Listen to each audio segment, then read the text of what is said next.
기도하겠습니다. 참좋으신 주님의 은총과 평화가 저와 여러분 안에 함께 하시기를 간절히 축원합니다. 아멘. 아멘. 전리사 이제 대림절 되었습니다. 강단에 이제 휘장 배너도 색깔 바뀌었고 초도 켜지고 여러 가지 색깔이 바뀌어가고 있습니다. 대림절 절기를 맞이하면서 이 교회 안에 바뀌는 모습들처럼 저와 여러분 2016년은 어찌 살았던 것과 관계없이 이제 마무리되는 이 시점에 하나님 앞에 새롭게 변화되어질 수 있는 그런 은총이 또 그런 결단이 그런 삶이 열려질 수 있기를 간절히 바랍니다. 네.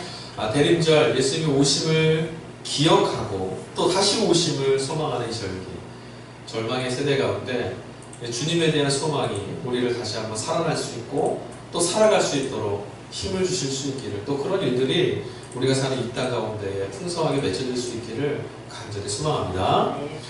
오늘 본문 말씀 우리가 같이 읽었습니다. 구약성경 제1독서로 주어진 이사야서 말씀입니다. 이사야 선지자죠. 이사야 선지자의 출신 성분은 굉장히 지위가 높았던 사람이었습니다. 왕족 출신이라고도 알려져 있고요. 그랬던 그가 하나님의 선지자가 됐습니다. 하나님 말씀을 전하는 자가 된 거예요. 그가 오늘 와서 백성들 앞에서 외치는 소리를 한번 우리는 잘 주의 깊게 들어봐야 됩니다. 구약성경의 틀은요, 신약성경의 복음서와 똑같은 신약성경에 나와 있는 메시지와 동일한 구조로 이루어져 있습니다. 구약의 선지자들의 말씀이 굉장히 무섭지 않아요? 그리고 구약의 선지자들의 말씀이 굉장히 엄합니다. 구약의 선지자들은요, 두려움이 없어요. 그래서 하나님의 말씀을 들고 백성들 앞에 찾아와 그들의 그릇된 삶을 가차없이 고발합니다. 끄집어냅니다. 그리고 말합니다. 하나님의 심판이 너에게 있다. 너의 발 앞에 지금 하나님의 심판이 머물러 있다. 이게 선지자들의 말씀의 대부분이었거든요. 그런데 구약 선지자들의 그 말씀이 여기로 끝나지 않습니다. 뒷부분이 항상 따라옵니다. 뭐가 따라오냐면 주께서 너희를 회복시켜 주실 것이다. 주님이 너희를 다시금 돌아오게 할 것이다. 너희를 구원하실 것이다. 너희를 살게 하실 것이다. 너희를 회복시켜 주실 것이다. 신약성경도 같은 구조죠. 예수님께서 이 땅에 오셔서 우리들의 죄와 우리들의 허물과 이 땅의 죽음 모든 것이 들통났습니다. 그러나 주 예수 그리스도의 희생과 죽음을 통해 하나님 우리를 구원하시고 살려내셨다. 또 지금 이 세상이 이렇게 망하고 죽어가고 있지만 하나님은 반드시 이 땅을 다시금 회복시키실 것이다. 이게 성경의 구조입니다. 오늘 이사야가요, 우리가 읽진 않았죠. 1장 말씀에 보면 사방 선고드립니다. 끝났다. 하나님의 심판이 우리에게 임하였다. 너희에게 임하였다. 라는 대목이 나오는데 2장 말씀은 전혀 다른 분위기로 시작하고 있어요. 근데 아주 재미난 표현이 하나 있습니다. 선지자들이 백성들 앞에 설 때마다 뭐라고 말하냐면, 여러분 혹시 아세요? 기억나십니까? 백성 앞에 딱 서서 뭐라고 얘기를 시작합니다. 주 여호와께서 말씀하셨느니라. 이렇게 말하거든요. 하나님께서 너희에 대하여, 우리에 대하여, 이스라엘에 대하여 이렇게 말씀하셨다라고 시작하는데 오늘 2장 말씀은 조금 다른 표현으로 시작해요. 오늘 2장 1절 말씀 한번 볼까요? 아모스의 아들 이사야가 받은 바 유다와 예루살렘에 관한 말씀이라. 지금요, 하나님께서 너희 이렇게 말씀하신다라고 얘기하지 않고요, 하나님께 내가 말씀을 받았다. 너희들이, 우리가 이스라엘이 하나님의 말씀을 받았다라고 시작하고 있어요. 이것도 참 독특한 표현인 것 같습니다. 받았다. 하나님의 말씀을 히브리어로 다바르라고 하는 단어를 사용하는데, 말씀이란 말뜻에 뭐가 들어있냐면 그들의 말씀의 사건에는 삶, 살아냄, 생활 이런 게 들어있어요. 뜻이. 즉 하나님의 말씀을 받은 이사야는 어디서 말씀을 받았냐면 이스라엘이 살아가고 있는 삶을 통해서 하나님이 지금 이렇게 말씀하시는구나라고 말씀을 받은 거예요. 다시 한번 말씀드릴게요. 우리들은 신앙생활하면서 이런 그 마음들을 좀 갖고 있어요. 하나님이 내 귀에 또는 내 삶의 앞에 이런 어떤 계획 가운데 이런 말씀을 좀 해주셨으면, 아니면 가르쳐 주셨으면 하는 소망들이 있어요.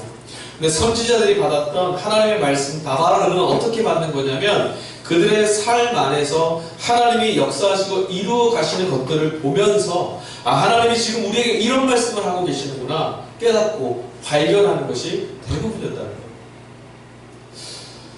하나님의 말씀 참 어렵고 하나님의 말씀 참 중요한 것인데 어떻게 하나님의 말씀이 우리들의 삶 안에 주어질까요? 하나님의 말씀이 저와 여러분의 삶 안에 지금 어떻게 주어졌을까요? 하나님의 말씀이 지금 내 삶 안에 주어졌음을 들은 사람은 선지자고요. 듣지 못하고 사는 사람들은 그냥 일반 백성들입니다. 여러분들 지금 오늘 이 주일을 맞이하기 전까지, 이 대림절의 첫 번째 초를 밝히기 전까지 2016년에 그 많은 주수를 보내면서 하나님이 저와 여러분의 삶 안에 이런 말씀을 하시고 이렇게 인도하시고 이렇게 뜻하고 계시다는 걸 발견하셨습니까? 하나님의 말씀 우리 가운데 어떻게 말씀하시냐고요? 하나님이 우리와 함께 하고 계심을 우리의 삶에서 끊임없이 말씀하고 계십니다. 저와 여러분들이 힘들었을 때 하나님은 누군가를 통해서 위로해 주세요. 그때마다 뭐라고 말씀하시냐면, 보아라, 내가 지금 너와 함께하고 있다.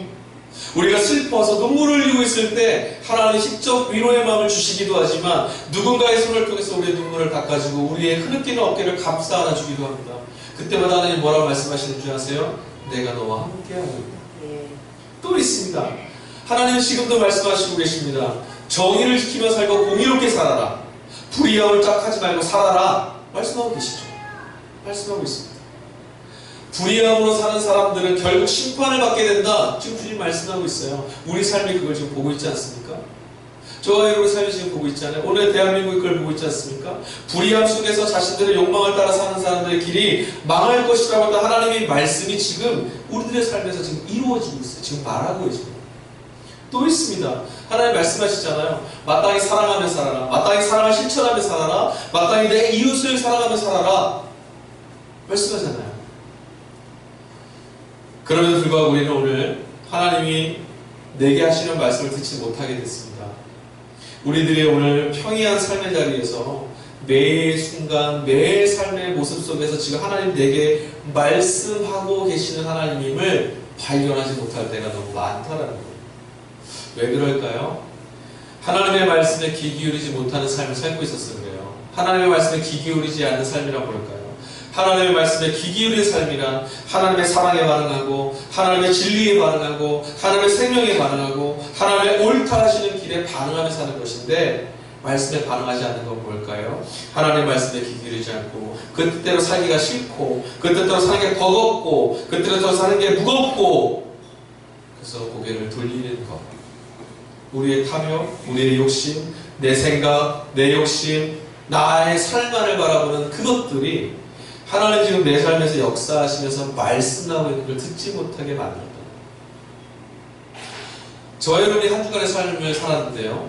살아낸 한 주간을 참 한번 필름을 돌리듯이 돌려보세요. 아, 이때 이 순간에 하나님 내가 이 선택하기를 지금 원하고 있었구나. 하나님 이때 이 순간에 내가 이렇게 손을 내밀기 원하셨구나. 하나님이 이때 이 순간에 나에게 격려하셨구나. 하나님이 이때 이 순간에 그 순간에 나를 감싸주고 계셨구나.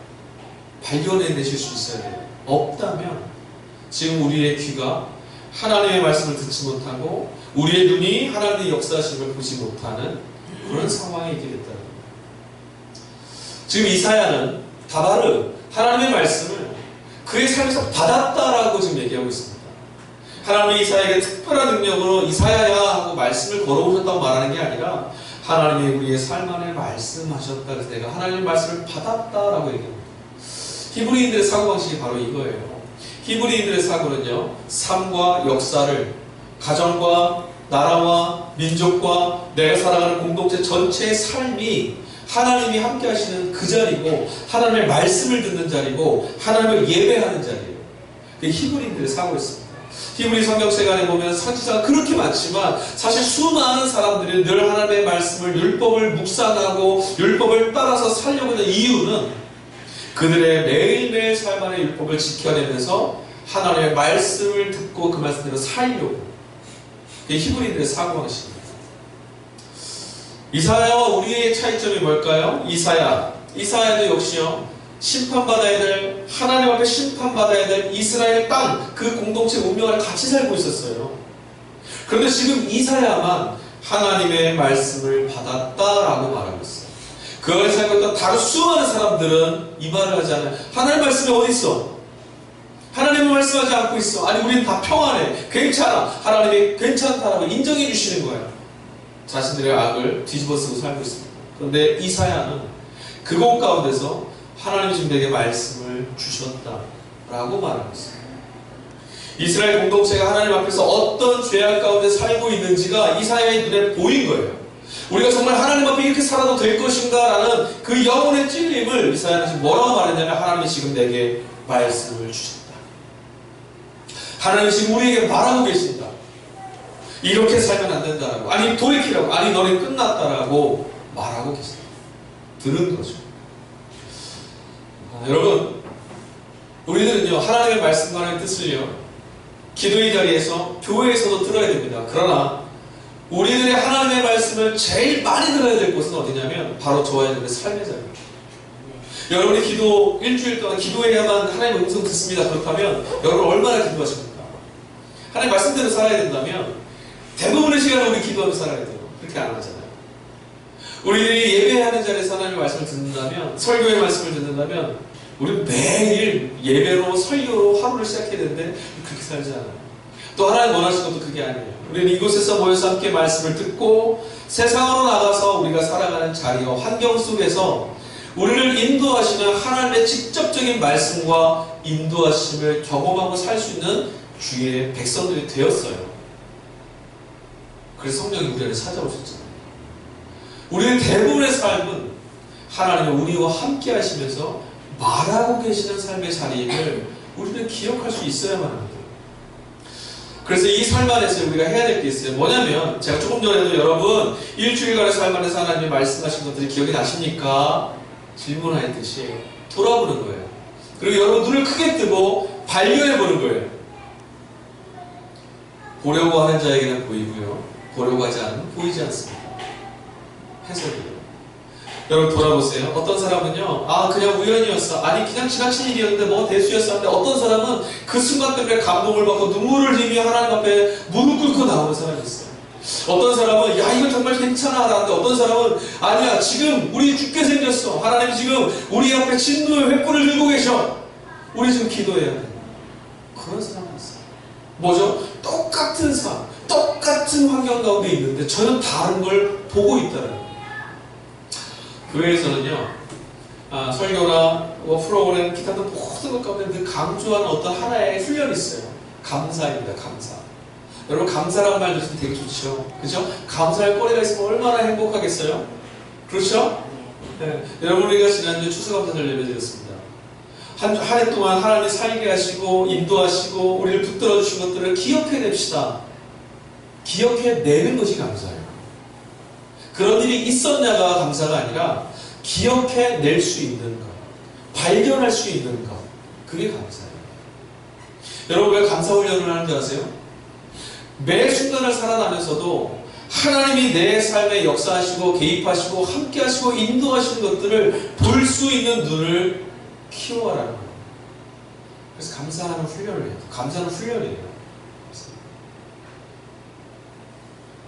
아까도 말씀드렸지만 동일한 일들이 주어져도, 우리에게 동일한 것들이 주어져도 어떤 사람들은 이게 마땅하다고 생각할 때도 있고, 아니 이거 너무 부족하다고 생각할 때 원망할 수도 있고, 이것밖에 안 되냐고 한숨 쉴 수도 있고, 하나님이 도대체 계시냐고 손가락질할 수도 있는데, 어떤 일은 그 자리에서도 하나님이 나를 붙들고 계시다라고 감사의 눈물을 흘린다는 거예요.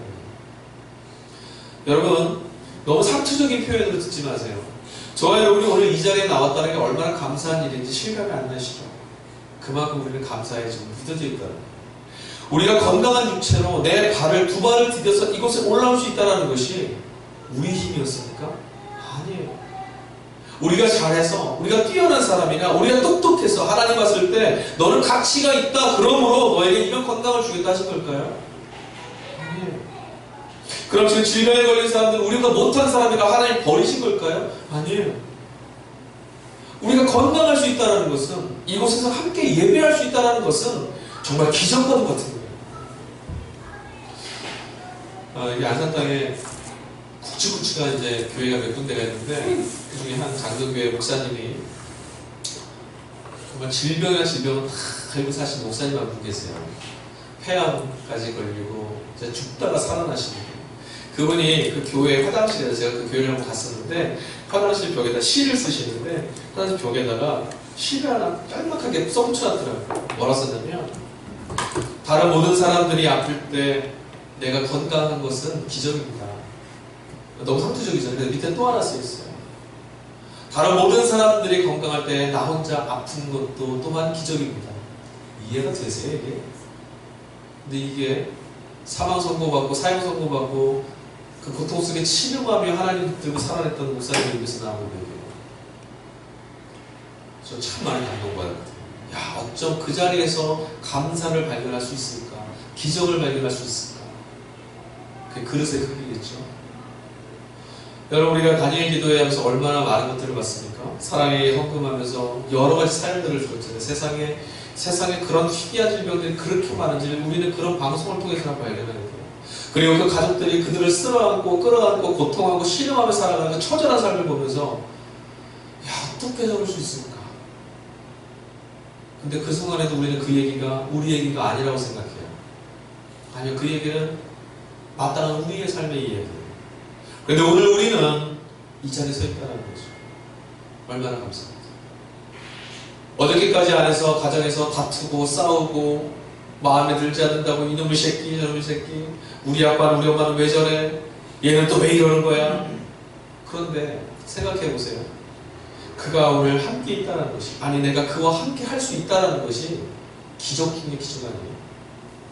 여러분, 2016년 한 해를 살면서 참 안타까운 것들, 답답하고 아쉬운 것들, 화나고 분노하고 눈물을 흘리고 슬퍼했던 일들 참 많았죠. 그럴 수밖에 없는 세상이니까. 성경대로 하자면 공중권세 잡은 자가 다스리고 있는 세상이니까. 하나님의 나라가 완전히 임하지 않은 세상이니까 그럴 수밖에 없어요. 그러나 그 안에서도 하나님의 손이 우리를 붙들고 계신다는 것을 우리가 발견해야만 합니다. 하나님의 손이 우리를 오늘까지 세워주셨다는 것을 고백할 수 있어야만요. 우리의 그 고백 속에 하나님이 살아계시는 거예요. 하나님 어디 계시냐고요? 우리를 지켜주신 그 손 안에 하나님 살아계신 것 아니었을까요? 하나님 어디 계시냐고요? 우리가 질병 걸려있을 때, 우리가 신음하고 있을 때, 죽게 기도하고 있을 때 하나님 우리를 낫게 하시거나 일으켜 세우셨을 때, 아니 우리가 혼자 있다라고 무섭다라고 고독하다고 말할 때, 누군가를 통해서 위로해 주실 때 하나님 거기 계시는 거예요. 어디서 하나님의 살아계심을 여러분 발견하시겠습니까? 그런 발견이 훈련이 되어 있지 않으면 늘 하나님은 멀리 계시는 거예요. 죽은 다음에나 만날 하나님 계속 기대하며 사는 거죠. 그렇게 되면 뭐가 또 벌어지는 줄 아세요? 기대와 소망이 사라지는 상산이 무너져버린 종교도 되지만, 한편으로 하나님 지금 여기 계시지 않으니 오늘 이사야가 외치는 말을 줘야 되는 그들처럼 하나님 말씀하시지 않는다, 지금 괜찮다, 내 마음대로 살아가는 악순환되는 삶을 계속 살게 되는 거죠. 여러분, 다바르, 하나님의 말씀은 하나님이 우리를 살리시기 위해서 주시는 그 말씀은 우리에게 한 번도 그치거나 멈춰진 일이 없음을 여러분 기억하십시오. 우리 모두에게 이 말씀을 주어주고 있어요. 매일매일 매순간. 목사에게만 설교를 하라고 주시는 게 아니라 우리 모두의 삶 안에 늘 말씀하세요. 여러분, 그걸 발견하기 위해서 돈을 크게 드시고 그 말씀을 듣기 위해서 귀를 여세요. 누군가 만났을 때 그 한 사람의 말과 행동과 그 관계의 자리에서 하나님이 지금 내게 뭐라고 말씀하시고 있구나라고 생각하면서 한번 그 자리에 계셔보세요. 왜 우리는 이런 영적인 열림, 발견, 감사의 훈련, 하나님의 말씀을 듣기 위해서 귀를 기울이는 이 훈련들을 계속해야만 할까요? 주님 말씀 듣기 위해서. 왜 그럴까요? 여러분, 우리는 나은 사람의 어떤 영달이나 나은 사람의 삶을 위해서 신앙하는 사람들이 아니에요. 만약에 그게 목표였다면 주님이 부활하시고 승천하셨을 때 이 세상은 벌써 끝내셨어야 돼요. 우리를 데리고 가셨습니다. 하나님 땅에 우리를 남겨놓으신 이유는 주님의 손과 발이 되어서 이 땅에 하나님 나라를 이루어가라고. 자, 하나님의 나라를 이루어가라고. 어디서요? 나의 삶 안에. 또 어디서요? 나의 가정에서. 어디서요? 나의 교회에서. 어디서요? 우리가 살고 있는 이 땅에서. 나라가 많이 힘들죠? 왜 힘들어요? 우리가 이 나라 안에서 하나님 나라를 이루은 백성답게 안 살아서 그렇지 않습니까? 세상도 별거 없어요. 나라가 망한다라는 것, 지금 이스라엘이 선지자들의 말씀 앞에, 야 이스라엘아, 우리가 지금 망하게 되었다, 하나님 앞에 우리가 지금 망하게 되었다, 이 말, 이스라엘이 망하게 되면 어떻게 되는 건지 아세요? 하나님이 망하시는 거예요. 이스라엘 안에 살아계신다라고 고백된 그 하나님이 이스라엘이 망한다면 그 하나님 지금 안 계시는 거예요. 야훼 하나님이 거짓 신됨을 드러내는 것밖에 되지 않아요. 선지자 이사야는, 선지자 예레미야는, 선지자 아모스, 수많은 선지자가 그 말하는 너희들 깨어나라, 일어나라, 회개해라, 돌이켜라. 왜? 지금 너희 안에 하나님이 계신데도 어떻게 망할 수가 있냐? 우리가 망하면, 우리 가정이 망하면, 우리의 나라가 망하면 어떻게 되는 줄 아세요? 이 나라에, 이 가정에, 우리 교회에, 우리와 함께 하시는 하나님이 지금 망한 하나님이 되는 거예요. 어떻게 그렇게 할 수가 있죠? 안 됩니다. 그래서 이사야는 지금 말하는 거예요. 우리의 삶에 하나님 말씀을 주셔서 받았는데 왜 받지 못하느냐 하고 이야기를 꺼내라는 거예요. 여러분, 주님께서 여러분에게 주시는 말씀을 다 받으실 수 있기를 축원합니다. 매일매일의 삶의 자리에서 하나님이 매 순간 우리에게 주시는 말씀을 들으실 수 있기를, 보실 수 있기를, 받으실 수 있기를 주님에게도 간절히 축원합니다. 그리스도인들이 교회 밖에 있는 이들과 차별점은 바로 거기 있어야 되는 거예요. 말씀을 듣는 자와 말씀을 듣지 못하는 자. 이거는 평신도와 목회자의 차이가 아니라 그리스도인과 그리스도인 아닌 자들과의 차이점인 거예요. 이스라엘과 이방신을 섬기는 이방인들과의 차이가 바로 거기 있던 거예요. 그것처럼 하나님 말씀을 우리는 모두가 들어야 합니다. 여러분, 우리 삶에 말씀을 주시는 그 하나님은 어떤 하나님이십니까? 하나님의 말씀이 도대체 어떻게 우리 삶에 말씀으로 드러나게 됩니까? 여기까지 우리는 생각하고 나가야 돼요. 하나님의 말씀을 들어야지, 목사의 말씀대로 하나님이 하시는 말씀을 들어야지, 우리가 기도하고 있어야지, 하나님의 말씀을 봐야지, 성경책 보고 있어야지, 이게 봐야죠, 들어야죠, 기도해야죠. 그러나 하나님의 말씀은 어떻게 우리에게 오느냐, 또 그 말씀을 주시는 하나님은 어떤 분이시냐, 오늘 이사야가 우리에게 전해주고 있습니다. 오늘 2절 말씀 보니까 이런 말씀이 있습니다. 말일에, 끝날 날 종말에 여호와의 전의 산이 시온산이거든요. 모든 산 꼭대기에 곧 굳게 설 것이요 모든 작은 산 위에 뛰어나리니 라는 대목이 있어요. 되게 참 신기한 것이요, 시온산은요 되게 조그만 야트막한 언덕과 같은 산이에요. 실제로는 이방의 땅에 있던 바산의 산들, 또 에돔 지방에 있었던 언덕들 어마어마하게 높아요. 시온산은 아주 낮은 야트막한 언덕인데 지금 뭐라고 말하냐면 말일에 여호와의 전의 산 시온이 우뚝 서게 될 것이다. 하나님이 누구를 택하시냐면요, 작은 것을 택하세요. 그래서 우리가 이것을 예배할 수 있는 거예요. 성경 말씀 곳곳에 나와 있는 것이 뭔지 아세요? 하나님이 세상을 바꿔가시고 세상을 구원하시고 세상을 회복시키는 모든 일들 가운데 선택하시고 사용하시고 붙드시는 사람이 누구냐? 작은 사람, 볼품없는 민족, 연약한 예수. 그러니 저와 여러분에게 소망이 있는 거예요. 혹시라도 나는 세상에서 제일 잘 나가, 나 같은 사람은 없어, 나 끝내주는 사람이야, 내가 움직이면 세상에 맡겨, 난 세상의 중심이야, 다 내 발 밑에 있어 하시는 분은 이제 예배 안 나오시면 돼요. 우리가 연약하고 우리가 부족하고 우리가 아파하는 사람이고 고통받아 하는 사람이고 헐벗어 있고 굶주려 있기에 하나님 우리를 선택하신다. 그 시온을 어떤 산 되게 하신다라고 했냐면 우뚝 솟는 산 되게 하신다. 하나님 누군지를 먼저 우리가 잘 기억해야 돼요. 하나님은 연약하고 작은 것들을 택하셔서 하나님이 그것을 능히 다른 것보다 높이 세울 수 있으신 분임을 드러내시는 분이에요. 제가 가끔 이렇게 수시로 말할 때는 무조건 행복하세요? 무조건 오늘 행복해야 돼? 복된 삶을 살아야 돼? 왜 그런지 아세요? 연약한 우리를 택하신 하나님의 일하시는 우리 삶에 드러나야 돼요. 그래야 됩니까? 하나님께서 그 작은 시온을 택하셔서 어떻게 했냐면 모든 우뚝 서 있는 사람들이 그 발 앞에 무릎을 꿇게 하시겠다. 이게 우리들의 내일입니다. 우리를 잘나게 하신다는 의미가 아니라 오늘 우리를 고난당하게 하고 슬프게 하고 아프게 하는 이 세상에 우리가 눌려서 살 수밖에 없는, 벗어날 수 없는 이 세상이 결국 우리 발 앞에 무릎을 꿇고 우리가 하나님의 편에, 하나님의 시온에 함께 올라 이 세상의 악들이 무릎 꿇는 걸 보게 하겠다라는 말씀이에요. 우리를 구원해 내시겠다는 말씀이죠. 주님께서, 그런 주님이, 이사야가 말합니다. 그런 주님이 이제 말이래. 그런 주님이 판결하시면, 또 그런 주님이 판단을 하시게 되면 어떤 일들이 벌어지게 되느냐. 4절 말씀 보니까 그가 열방 사이에 판단하시며 많은 백성을 판결하시니, 지금 하나님이 판단하시거나 판결하시는 그런 세대가 아닙니다. 그렇지 않습니까? 지금 이 시대를 판결하고 이 시대를 판단하는 이가 누굽니까? 이 시대를 판결하고 이 시대를 판결하는, 이 판단하는 권력자는요, 돈이고요, 권력이고요, 명예입니다. 그래서 뭐가 됐죠? 낮은 자들은 형편없이 짓밟히고요, 높아 있는 자들은 어깨를 들썩입니다. 부패한 자들의 부패는 끊임없이 자신들의 옳음을 증명하고, 진리를 말하거나 정의를 말하는 이들은 고통당하고 슬피 울게 되는 세상이 됐습니다. 그런데 하나님, 그가 판단하시면, 그가 판결하시면, 그 말임이 오면 어떻게 되느냐? 이사야가 말합니다.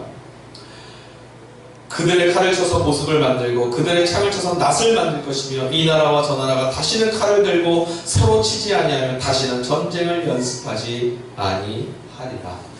아멘. 이게 뭐죠? 평화의 날, 구원의 날입니다. 이게 진짜 평화거든요. 사람들을 해하려고, 사람들의 것을 빼앗으려고 만드는 우리들의 욕망의 그 무기들이 다른 이들을 살리고 먹이고 키울 수 있는 도구가 되는 것, 이게 평화고요. 그 평화가 언제 오냐면 하나님의 판결, 판단, 그의 날, 그의 통치가 이루어진다는 거예요. 여러분, 진짜 평화가 언제 올까요? 진짜 평화. 저는 잠깐의 우리 현실을 바라보면서 여러 가지를 생각합니다. 제가 한번 말씀드렸지만 저는 너무 감사해요. 불의함과 불법함이, 부도덕한 것들이 결국은 드러나고 심판을 받게 된다는 것을 우리의 세대가 볼 수 있게 돼서 너무 감사해요. 우리의 다음 세대들이 정말 바르고 올곧게 살아야 되는구나라는 가치를 다시 붙잡을 수 있게 돼서 너무 감사해요. 그뿐만이 아니고 하나님이 다시금 일어나서 새롭게 회복할 수 있는 것들을 소망을 주셔서 너무 감사해요. 여러분, 다시 사는 건 어떻게 해야 다시 살죠? 죽어야 다시 살아요. 회복은 어떻게 해야 회복되죠? 아파야 회복되는 거예요. 우리의 아픔과 우리의 부패함과 썩음이 들추어내지지 않으면, 아프지 않으면 회복될 수가 없어요. 죽지 않으면 살 수 없어요. 그러니 우리는 죽어야 돼요. 하나님이 판단하시고 하나님 판결하시면 바로 이 고통의 자리가 회복의 자리가 되고, 바로 이 죽음의 자리가 다시 삶의 자리가 된다는 것을 지금 이사야는 외치고 있는 거예요. 촛불을 들고 사람들이 뛰쳐나가고 있습니다. 수많은 사람들이 나가고 싶어 죽겠습니다. 그러니까 여러분, 분명한 걸 아셔야 돼요. 촛불을 들고 100만, 200만, 1000만, 5000만이 다 나가도요, 진정한 평화는 이루어지지 않아요. 그걸로 되는 게 아니에요. 오늘 우리가 비난하고 욕하고 책임을 전가하는 수많은 사람들과 대통령을 비롯한 많은 사람들 다 사라져도, 이 촛불에 무릎을 꿇고 다 사라져도 이 세상은 여전히 악이에요. 여전히 악이에요.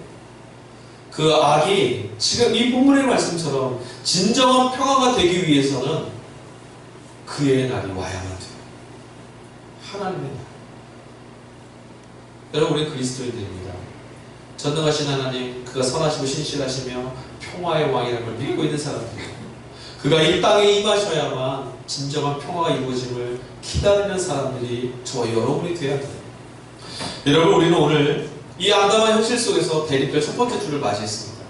예수님이 오셨음을 기억하고 다시 오실 예수를 기다리는 대립의 촛불, 큰 기다림의 촛불을 딱 폈어요. 자, 이 기다림은 어떻게 해야 될까요? 어떻게 주님의 날이 오기를, 어떻게 주의 판단과 판결이 임하는 그 날이 오기를, 어떻게 주의 그 평화의 땅이 임하는 그 날을 우리 기다리고 있어야 할까요? 기도함으로 기도해야죠. 예배함으로 예배해야죠. 이사야는 오늘 우리에게 다른 말씀을 하나 딱 맞추면서, 던지면서 자신의 말을 마칩니다. 5절 말씀입니다. 같이 한번 읽어볼까요?